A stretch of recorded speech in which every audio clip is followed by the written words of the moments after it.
আপনারা তো আমার শেষ ভিডিওতে অবশ্যই দেখেছেন আমি একটা জায়গায় আসার জন্য বেরিয়ে পড়েছিলাম। ফাইনালি আজকে সেই জায়গাটায় চলে এসেছি। আর আপনারা এখন যে জায়গাটা দেখতে পাচ্ছেন এটা হচ্ছে বিহার। এখানে আমার দিদি আর জিজু থাকে।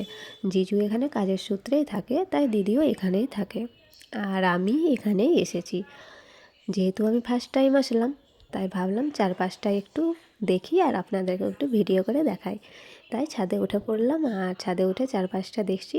দেখুন এখানে কিন্তু অনেকগুলোই বাড়ি আছে আর পরিবেশটাও বেশ ভালোই, বেশ সুন্দর। আর আপনারা দেখুন এখানে একটা গাছ রয়েছে, আপনারা কি চিনতে পারছেন এটা কি গাছ? এটা হলো আমলকি গাছ। দেখুন এখানে অনেক আমলকি ধরে আছে। আর ছাদে এখানে আরও অনেক গাছ লাগানো আছে, লঙ্কা গাছ আছে, ফুল গাছ আছে, অনেক গাছ লাগানো আছে। আর আপনারা কি জানতে চান আমি বিহারে এসে কী কী করছি? তাহলে আমার চ্যানেলটিকে অবশ্যই সাবস্ক্রাইব করে দেবেন। আর ভিডিওটা ভালো লেগে থাকলে একটা লাইক করে দেবেন। টাটা।